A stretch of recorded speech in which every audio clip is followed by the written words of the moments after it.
But here's what I also know, Florida.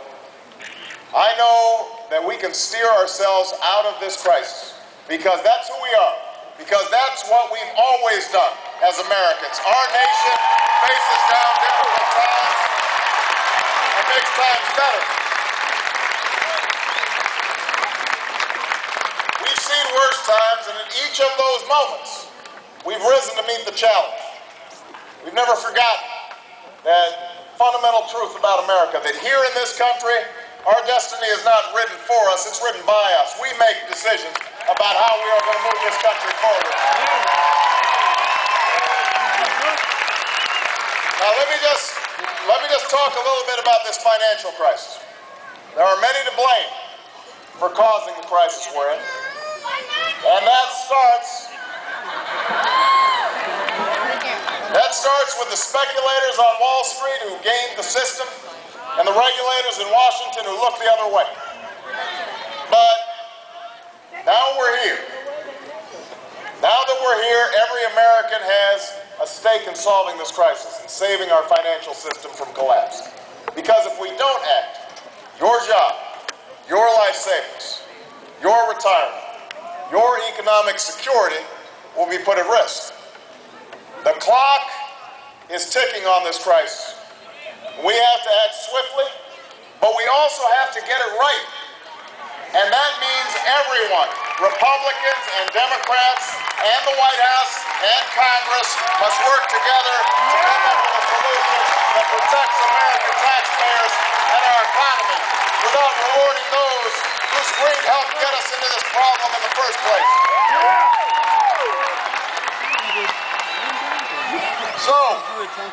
So we need to act. We need to act now. This cannot fall victim to the usual partisan politics or special interest lobbying. But it also can't be negotiated by the administration on the same my way or the highway mentality that is all too familiar.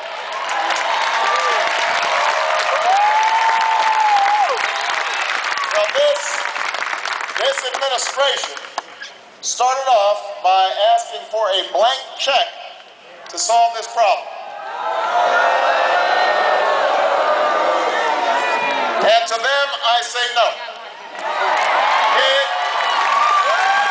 It is unacceptable to expect the American people to hand this administration or any administration a $700 billion check with no conditions and no oversight, when a lack of oversight in Washington and Wall Street got us into this problem in the first place.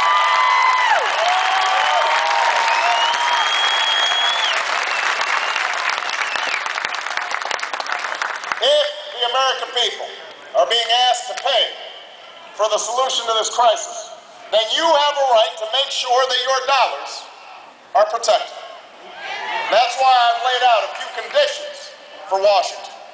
First, we need to set up an independent board selected by Democrats and Republicans to provide oversight and accountability for how and where this money is spent. Every step of the way. Every step of the way.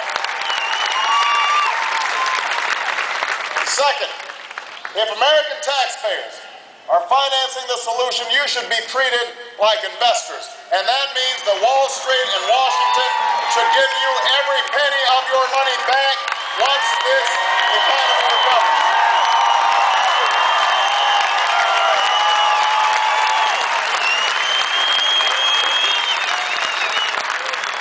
Third, we cannot and simply will not bail out Wall Street without helping the millions of innocent homeowners who are struggling to stay in their homes.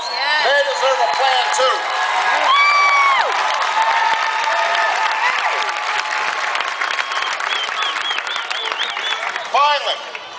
Finally, and this is important, the American people should not be spending one dime to reward the same Wall Street CEOs whose greed and irresponsibility got us into this